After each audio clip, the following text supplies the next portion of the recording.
Hey everyone, and welcome back to Don't Overthink It. I'm your host Donny, and this week's episode, we are talking with high school football coach Miguel Rivas. Did I say that? I hope I said that right. Yeah, Coach, you got it right. welcome to Don't Overthink It, man. Hey, welcome. Thanks for having me, man. Excited to be here and talk some football with you guys. Yeah, it's fun. I don't know if you know a little bit about me, but I'm a coach up in northern Arizona. I coach with the Holbrook Roadrunners. We're a class 2A, in the North region, one of the North regions. So, got a little bit of football knowledge. So look, we coach with we're also in 2A, but we're in Metro 5 region. So okay, and they've expanded on the regions this year too. They got 2 North regions. And then I think they added 1 or 2 more down in your area. Is that right? We got Metro 5. We got Metro 1, 2, 3, 4, and 5 regions. So that's a big area. The 2A has 58, 59 teams in 2A. So it's a big conference. 58 teams is a lot of teams in one division with 2A. Yeah, I think they should break it into like how they have the 6A. Into an open class, or I think they just need to do 1A. I think they just need to do 1A 11-man for the smaller schools that got team. You got teams that got 300 students playing against some teams like Tonopah who has 800 and something students. Yeah. It's just hard to compete with that. They got a lot more players that come out. We was able to field our biggest team this year, and since I took over as coach with 34 starting the season, finishing the season with 28, after injuries and stuff like that. So, I mean, we're growing, but taking over a program that's been, historically bad for the past 20 years is hard to, think that you're going to, move mountains in 3 years. But we've done some great things in the past 3 years, and we hope to continue to, improve each and every year and get better each and every year and grow the program each and every year. So, yeah, that's key. Growing your program. A lot of the parents, as you know, like, well, why aren't you winning this year? Why your system's so good? Why aren't you winning? Well, it's a process you have to develop. They don't know. It's a pyramid. They don't understand the base level. You have to have your foundation and everything set before you can start building up into the wins. And as a coach, it's more than just the X's and O's. It's a lot more deeper into it than the X's and O's. It's just straight up it. It's more than that. It's more than football. It's everything. A lot of parents and stuff don't understand that. Yeah, you're correct. I mean, for us, it's a lot of the kids that we get at a freshman level.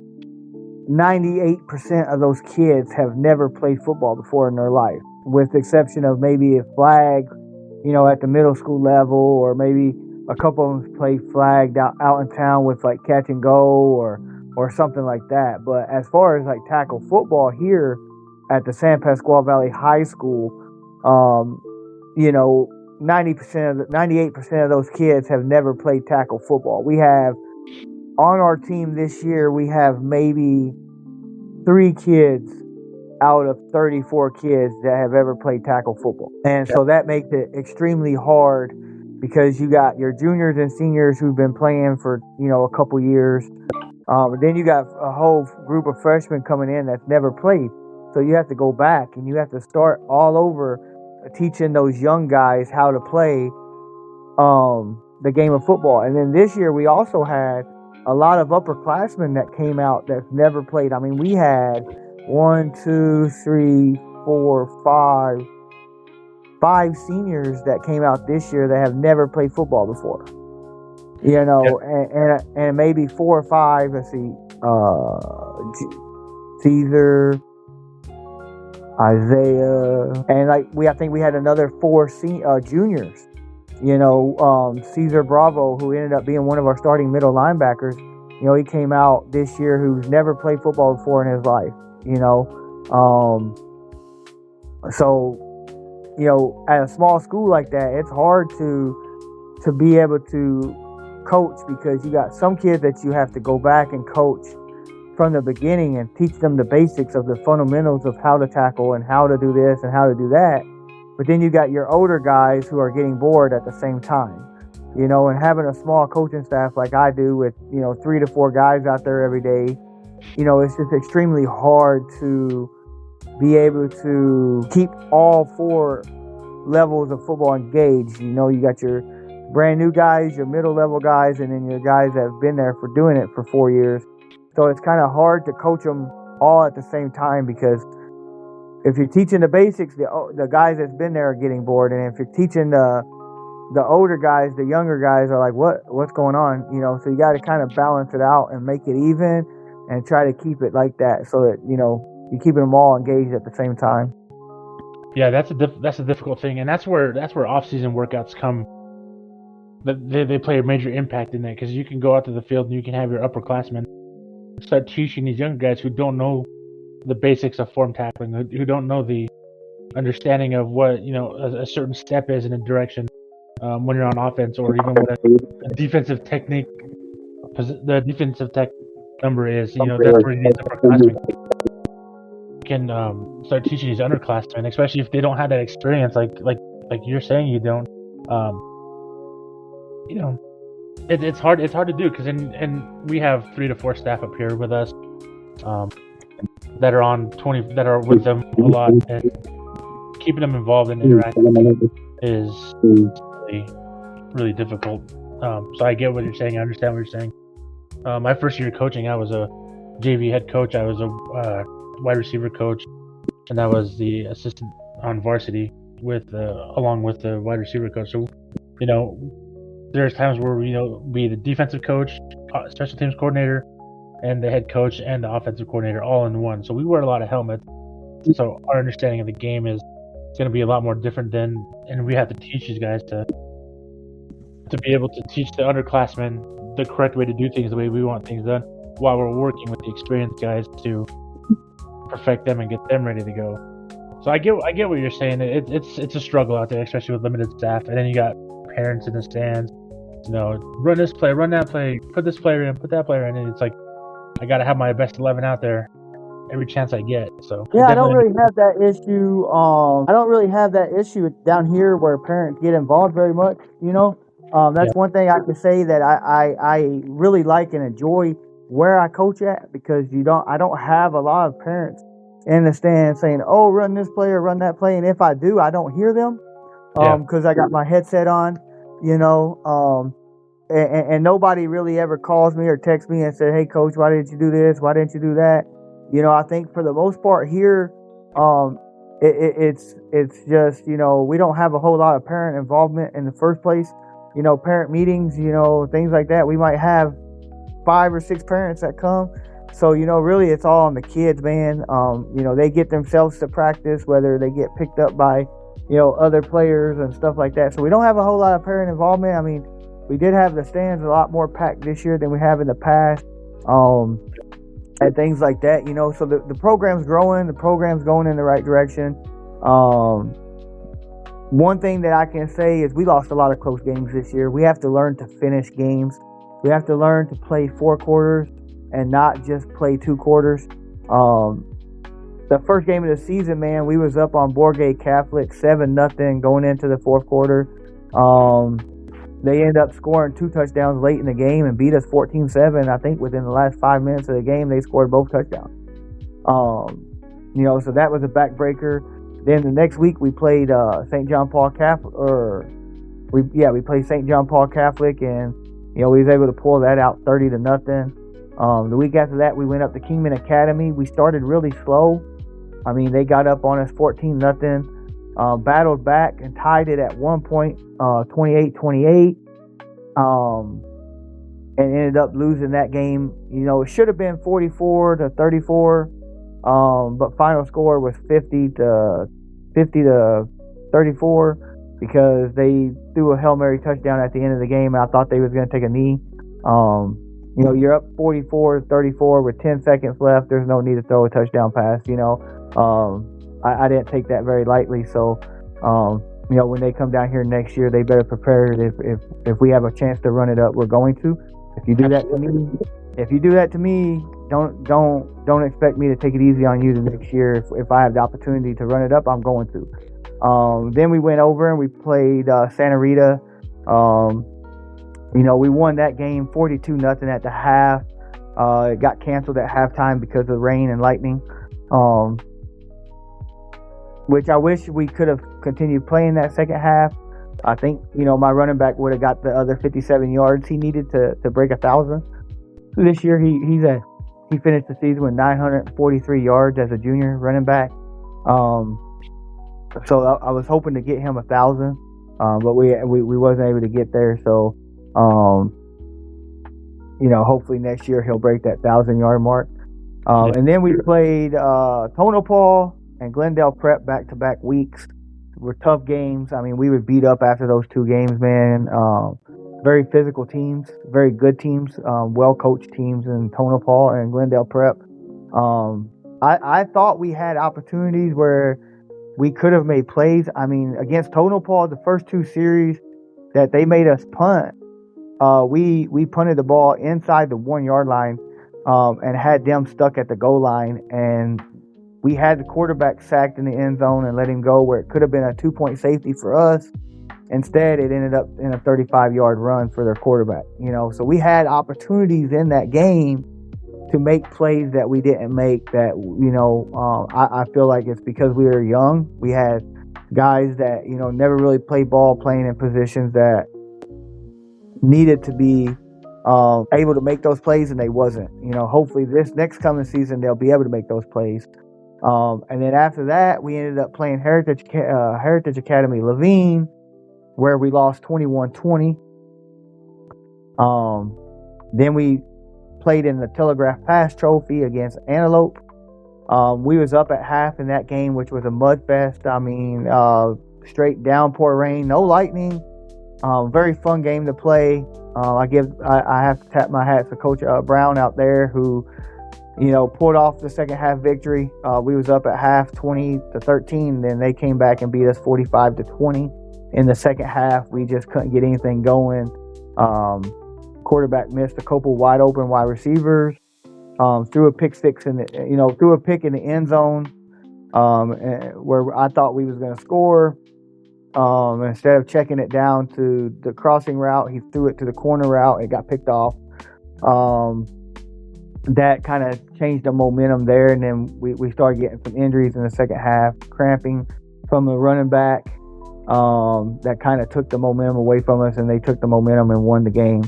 So that was another close game that I feel like we should have won. If we would have been able to close out the game in the second half, I think we should have won that game. But hats out to Coach Brown out there, who did a really good job with getting his team prepared in the second half.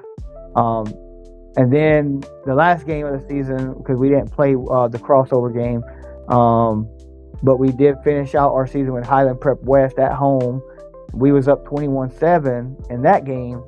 And then my running back again didn't get to play the second half. I mean, he didn't play. He had 943 yards, and he didn't play the second half of 3 games, or get to finish the final game of the season in the season. The crossover game 10 against Highland Prep because of some internal issues that we had to forfeit that game.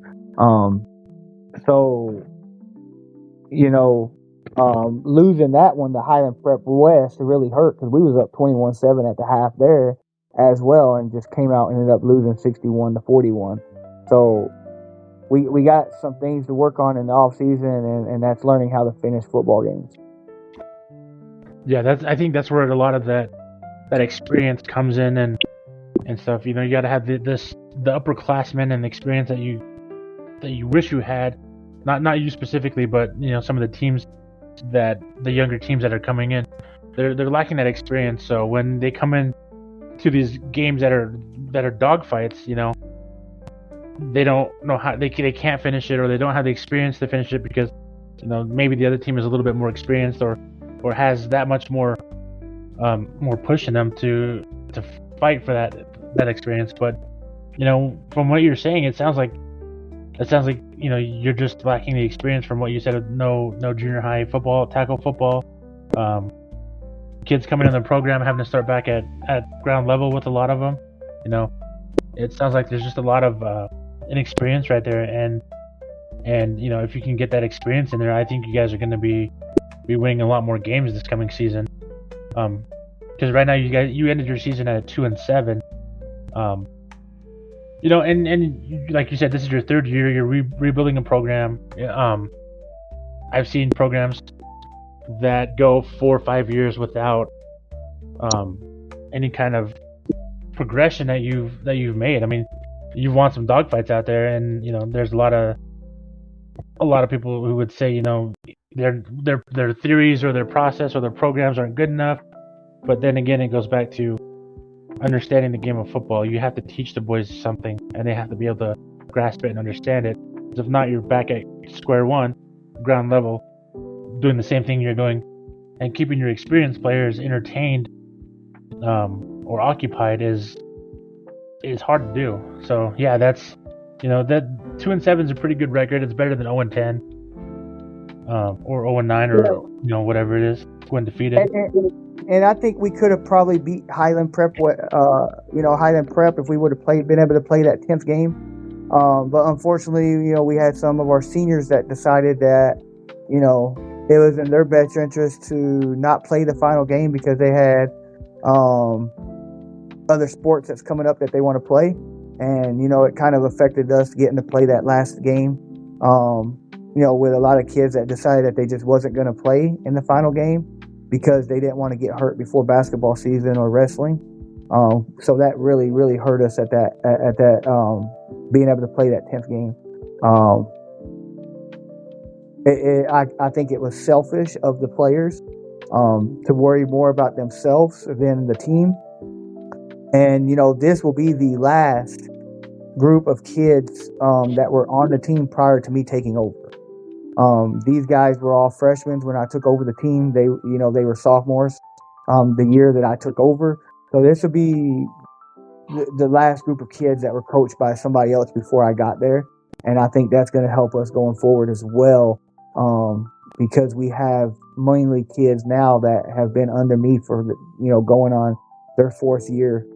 They were here when I was freshmen, and that's going to be the new seniors that we'll look up to as leaders. And, you know, those are going to be the guys that we count on this year. You know, Alex Acuna, Sabian Jackson, Alfred Cornejo, you know, those guys that were freshmen when I took over the program, that are now going to be the seniors and leaders of the football program going forward next season. So yeah, I say a lot to the guys.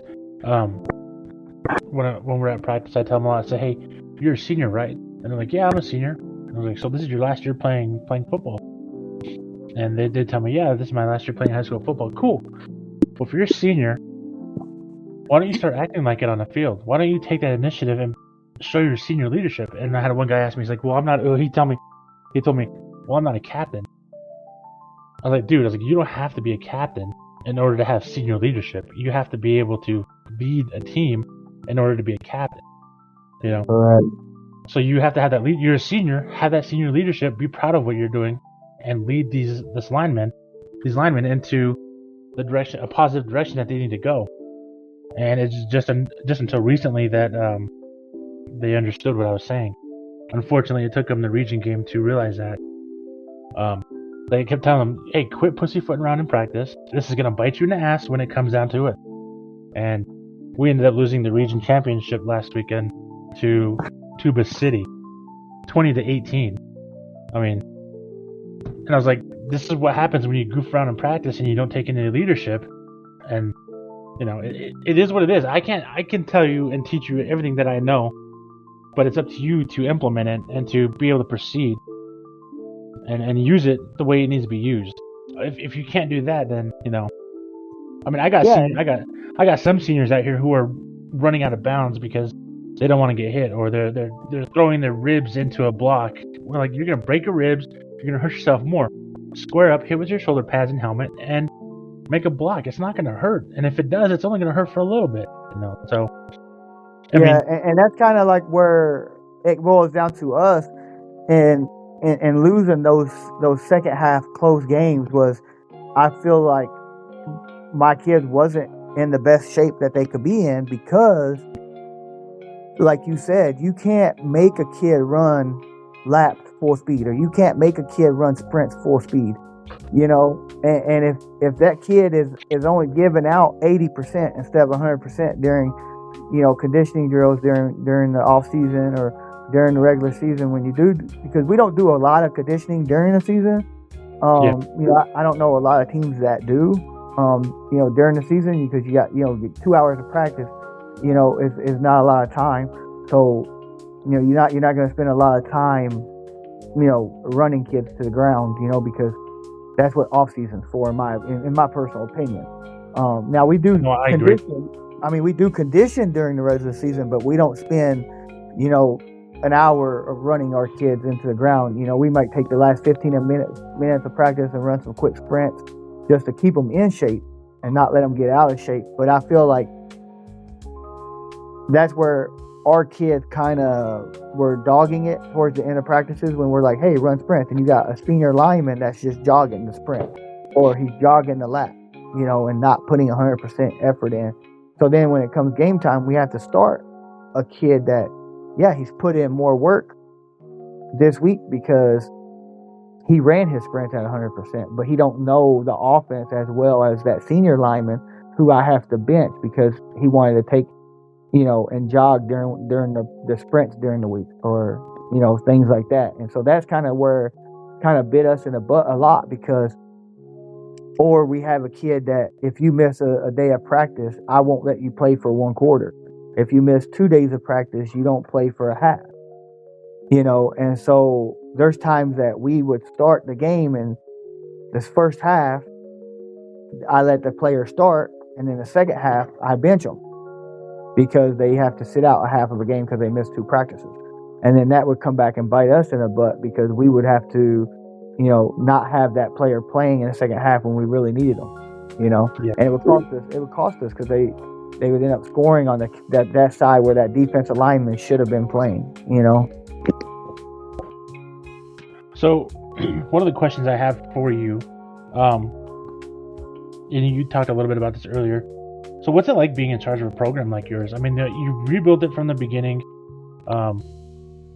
pretty much rebuilding a whole new program. You're in your 3rd year. There's a lot riding on your shoulders, and as a team, there's a lot on you guys' shoulders too. Because a lot of people think that the football team of the school brings in that spirit, that culture, the hype of the school. It comes a lot from the football season and the football team. What's it like being in charge of that? All these younger kids look up to you. Up to you and your team. I want to be a coach. I want to be a player. I want to play for this guy. I want to play for that guy. I like what he's doing. All the parents. It sounds like you got a lot of support from the parents as well. But what's it like being in charge of a program like this? I enjoy it, man. It's great. I mean, like I said, we started out my first year, we went 0-10, where we didn't even have bleachers. We didn't even have bleachers for parents to sit in because they had tore the old ones down. Then the following year, we went 0-10 that year. Then last year, we went 3-7. That first year was rough. I mean, I had kids, coach, let's just go home. Let's quit at halftime. Let's go home. It's 50-0 against Tonopah, and at the half, these kids are talking about, hey, coach, let's quit. Let's go home. And I told them, there's one thing that with me, I will never forfeit a game. I don't care if the score is 100-0. I will not forfeit a game. And then you have teams like Tonopah, when Coach Davis was there before Coach Kimma took over, they running up the score 88-0 on you, still kicking it onside, 60-0, they're still kicking it onside every play. Every time they score and get the ball back, they're kicking it onside, running up the score. And I told my guys, hey, look, this is what's going to happen unless you want to get better. You're going to continue to do what you do. This is what's going to continue to happen. And you're going to continue to get your butt whooped like this unless you guys want to get better in the off season, put in the work and get better. And they really took to it. That first year we got beat 88-0 by Tonopah. We got beat 76-6 to ALA. We got beat 60-something-0 by Trevilian Prep. It was 50 points every game almost. Kenyon beat us 50-0. And I challenged the guys in the offseason, hey, we got to get bigger, stronger, and faster. And we did. And then we ended up going 3-7 the following year. And instead of being beat 88-0 by Tonopah, you know, we measured our success like, okay, well, now they beat us 50-6, you know. And then this year, you know, we got even better by, yeah, we might not have won 3 games like we did last year, but we were in a lot more games. We went 2-7 this year instead of 3-7. But we were, a lot of the games that we played that we lost were a lot closer than what they were last year. Like last year when we lost the games, we were lost by 20, 30 points. This year when we lost games, we were losing by 7 points, 1 point, you know, breaking down in the second half and losing them in the second half, or you know, the 10-point game that we lost to Kingman when it was tied 30. It was 34. It was like 34 to 32 or something like that, and we ran a shovel pass play, and the ref called it a fumble instead of an incomplete pass. And I'm yelling at the ref the whole time, like, "Hey, it's a shovel pass. It's not a handoff. It's a pitch forward. If it's dropped, that's an incomplete pass because it's a forward pass." And they didn't overturn it. And we had the momentum driving. I think we was at like the 30-yard line about to score.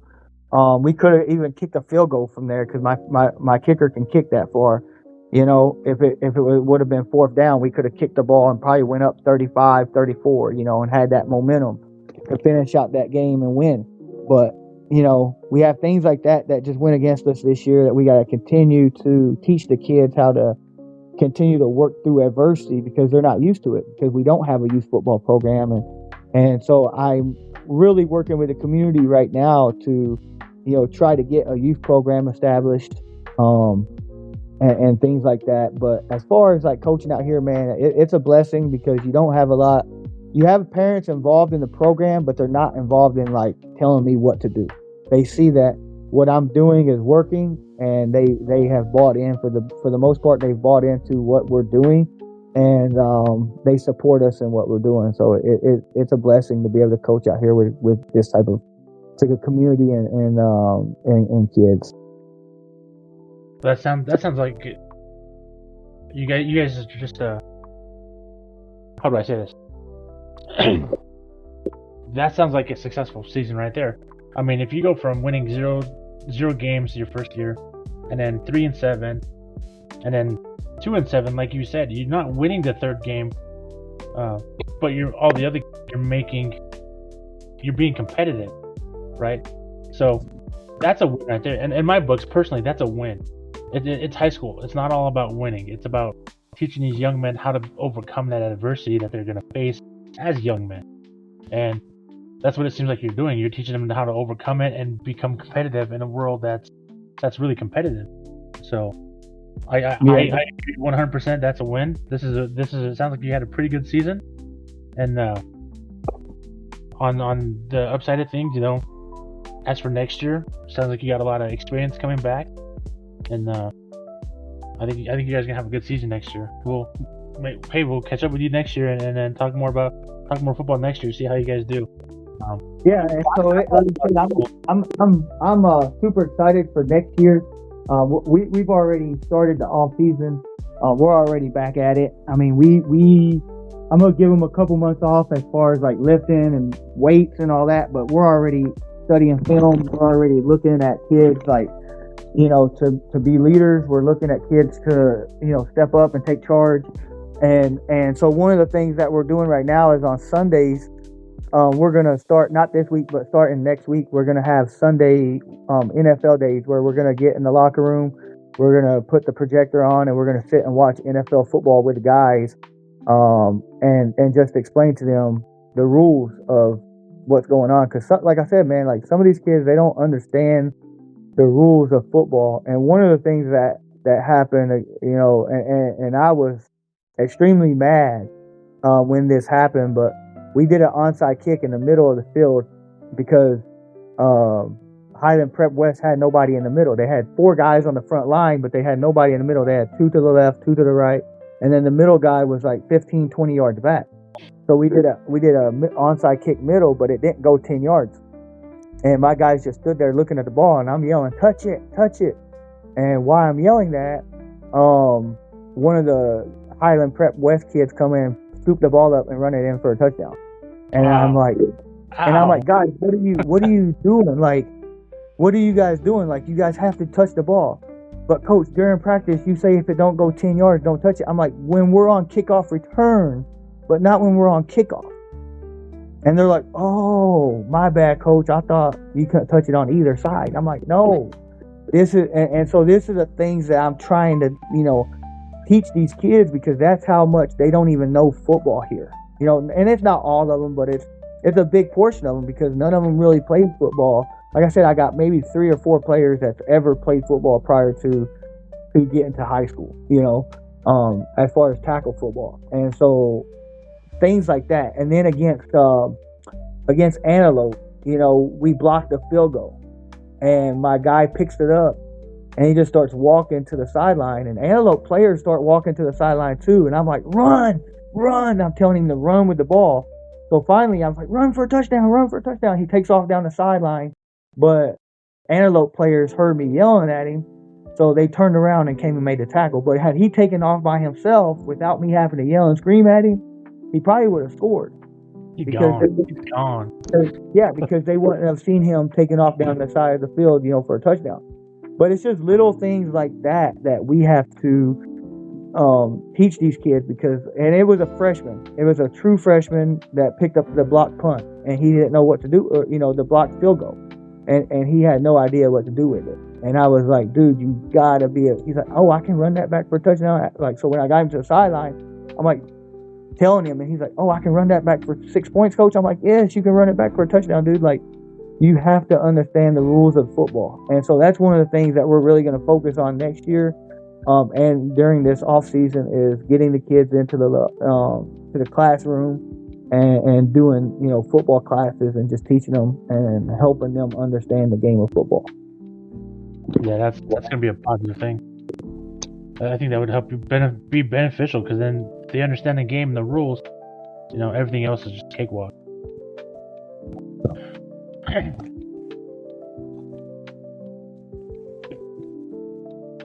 So obviously, you don't go into coaching for the money. You don't coach for the money, because there's no money to be made in this game unless you're professional or college. So what keeps, other than obviously the passion of the game, what keeps you motivated and passionate after a tough week, after a tough loss? Like, we should have had that one. It was so close, or even just the blowout games that you've experienced in the past. What keeps you motivated and passionate to keep coming back? Oh man, it is just the love of the game. I mean, it is 100% the love of the game. I've been around football since I was 5 years old. I played football pretty much at every level, but the NFL. I played professional indoor football. I've played semi-pro football. I went to college for a semester before I flunked out. And so teaching kids the things not to do, like I did when I went to college and messed up, and just the love of the game, and teaching these kids how to be young men through the game of football is why I do it. I really enjoy teaching them how to become great young men through the game of football, and using the game of football as an example of, hey, no matter how hard things are, you can always get through it. And that's one of the passions that I have, is that, I mean, I taught my son how to play football when he was 5, all the way until last year he decided to quit, and he didn't want to play no more. So as a father, I took it pretty hard, because he is a very good athlete and a very good football player. But he played at Cibola High School. He did not play for my school. Due to us living in Yuma, he wasn't able to enroll at the school that I coach at, because there is no open enrollment at that school. You have to live in that town to be able to go to school there. So he wasn't able to go over there. So he went to Cibola, and he ended up quitting, and that was something that was hard for me because as a coach, I was like, I'm teaching other young men how to be men through football, and I wanted my son to learn it the same way, and so the only reason I coach football is because of the love of the game and to teach young men how to become men, great young men in society. It's definitely not for a paycheck, like you mentioned. I mean, I probably spend more money on the kids during the season than I do get paid at the end of the season. So, I mean, there's times I take the kids, we go out to eat after a game, and like some of them don't have money, and I buy them lunch. I buy them dinner because I don't want one kid to be sitting there eating McDonald's and the other kid just staring at them. So I always end up buying, a couple kids every game. I buy a couple meals for kids because they didn't have money or whatnot. So. Yeah. It's definitely not for that. It's just to be around the kids and to be a positive role model for them. Yeah, that's good. I completely agree. I've bought a couple kids meals when they didn't have money to either. So I get what you're saying.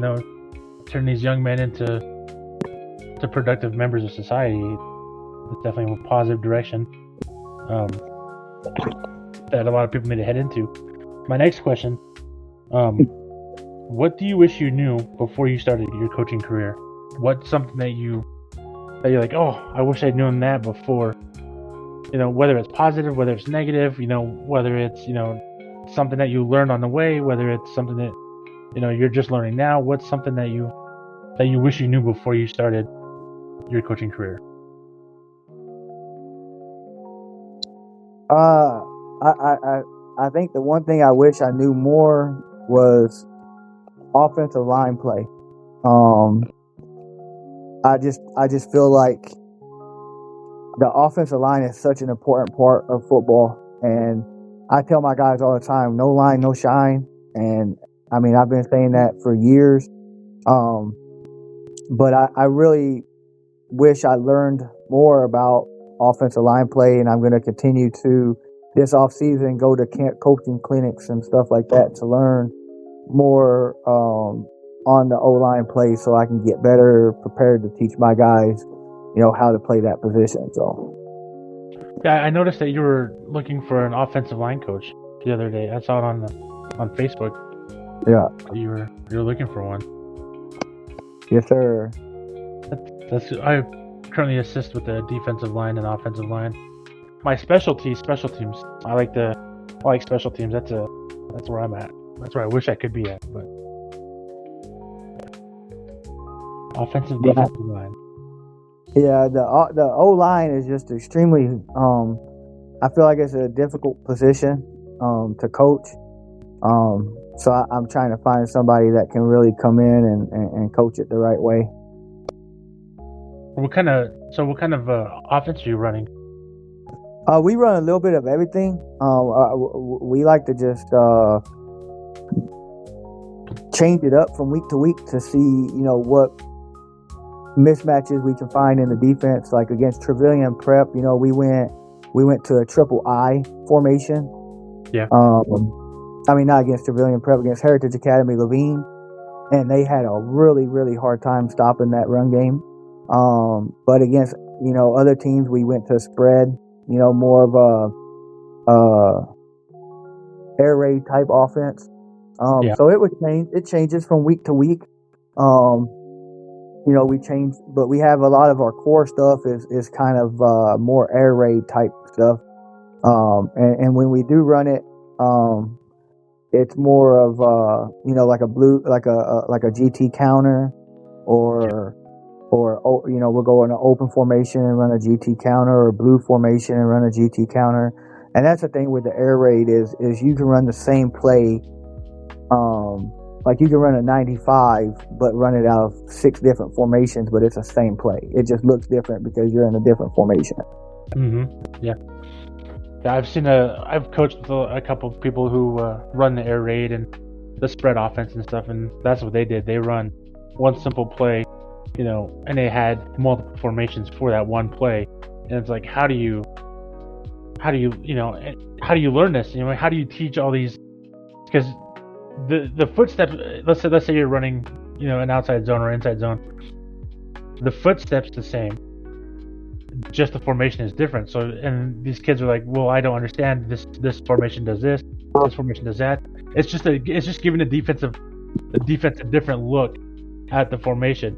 Your job doesn't do anything different. Your footsteps are the same, your movement's the same. It's just the defense is getting a different view of it, so they don't know what to expect.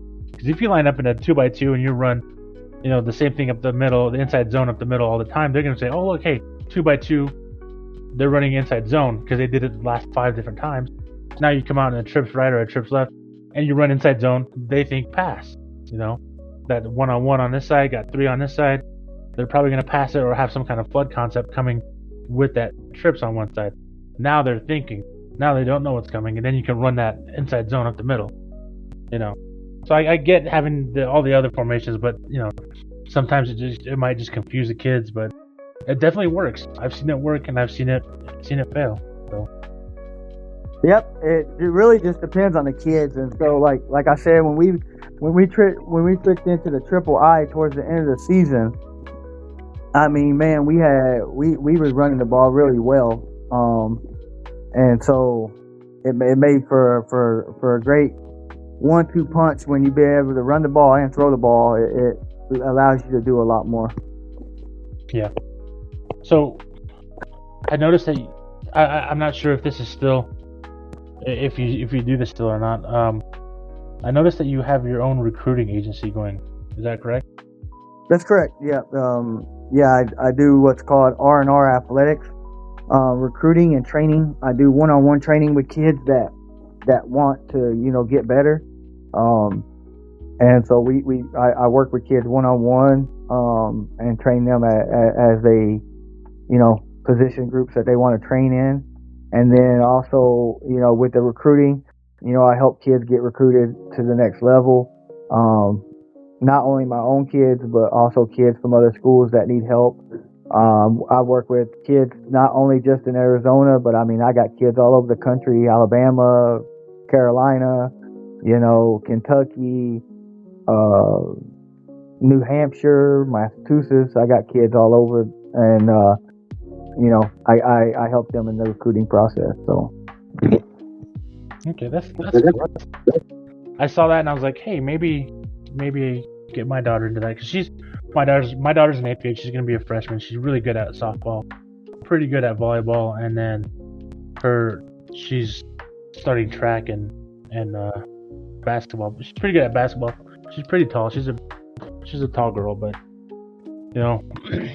I would recruit for her, but I don't want to. I want to be a parent. I want to sit back and watch. The joys of it. It's like I don't coach her. I don't coach her in anything, and she asks me for advice, and I'm like, hey, this is what I would do. But that's just me. This is how I stood in baseball. That's just me though. And then she takes a little bit that I give her and stuff. I try not to overstep the boundaries of what her coach tells her to, compared to what I do. I like to be the parent, sit back and watch her play and have that joy. I don't want to ruin it for her, because she gets it at school and she gets it at practice. I don't want to do that here at the house, and I want her to be able to enjoy the sport as well.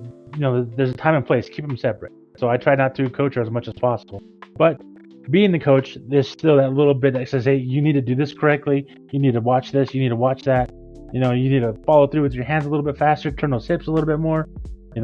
So that coaching is still there, but not as much as it used to be. So I might send her your way. Yeah, man. Like I said, we would love to work with her. I got one kid that just committed to the University of Texas. From Texas, I work with him. He was a lineman from Texas that I worked with. He's committed to the University of Texas. Got another kid that I'm working with now from Texas that's got offers to UTEP and Lamar. I got a kid in New Hampshire that's about to really take off. Got another kid in North Carolina that's about to take off. They're both juniors. They're probably going to get a lot of college offers. But yeah, it's just something that I enjoy doing on my off time when I'm not working. Talking to college coaches and helping kids basically with their highlight film and putting it together the way that it needs to be put together so that coaches take more interest into it. It is something that I just really enjoy doing. So that's one of the things that I do, when I'm not coaching and stuff like that is help the kids. So, Yep. and it's more, I think it's more of like a mentor than it is really a recruiting agency. I think it's a recruiting mentor is what I like, because like I leave my phone open to them. They can basically call me at any time. If they have questions about something in the recruiting process, they can call me and I answer that for them. Or if I don't know the answer, I'll get them the answer. And basically, I just guide them through the entire process. Like, hey, this is what you need to do if you want to get offers. Contact this school. I think they're a great fit for you. Academically, this school has your major that you want to major in. Because a lot of kids will go out there and they'll just message 100 teams. Not even realizing that, hey, that school don't even have my major. Do I want to go play football there or not? Because, well, if they don't have my major, why would I want to go to that school? Yeah.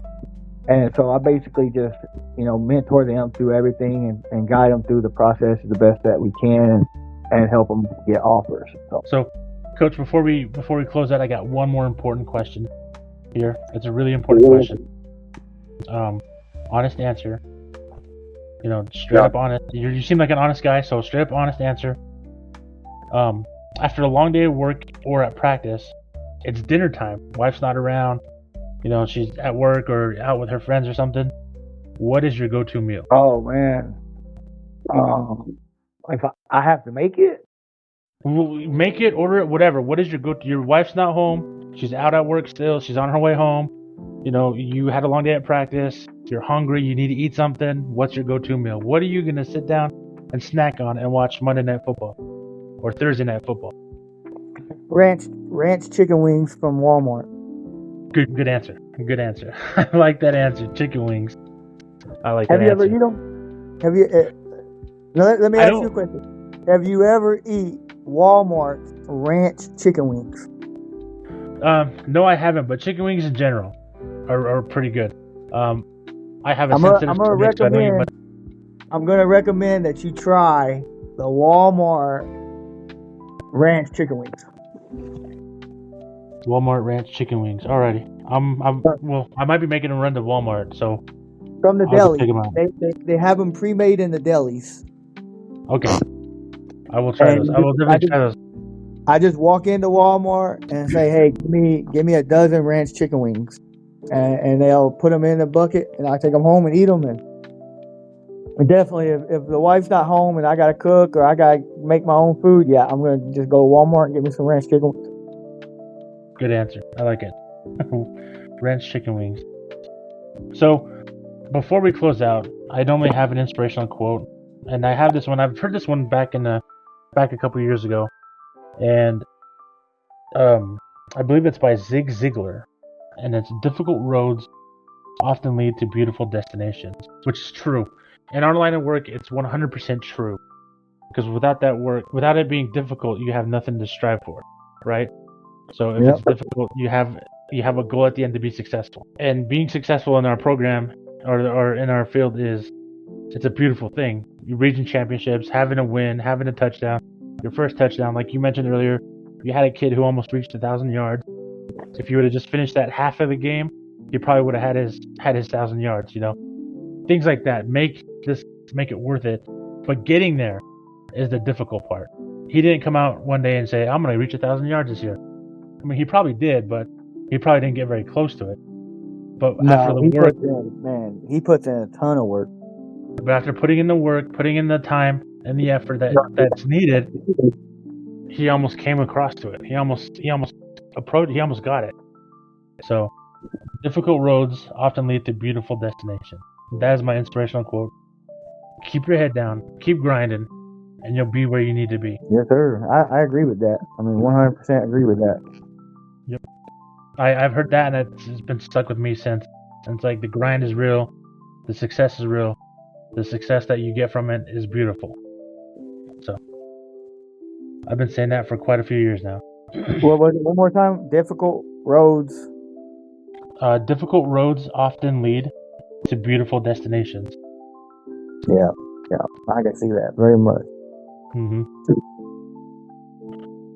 All right, and with that, we're gonna bring the show to an end. We'd like to thank Coach for coming in and talking with us, talking a little bit about football. You know, Coach, I may not be the smartest football coach here, but you know, if you need some advice, if you need some questions or anything, go ahead and reach out to me on Facebook. You have me. I have a staff full of guys I can talk to and stuff, and get an answer if you need it. Here as a source for you. Just let me know if there's anything I can do to help you out. Yes, sir. Will do. Like I said, we're already just getting ready get back into the classroom and basically just teach the kids football knowledge and not really even worry about, you know, plays or anything like that. Just teaching them knowledge of the game so that you know, they'll be ready when the time comes. You know. Yeah, absolutely. Knowledge of the game is very important. Coach, thanks for coming in. You guys out there listening, stay safe wherever you go, whatever you do, and remember, don't overthink it.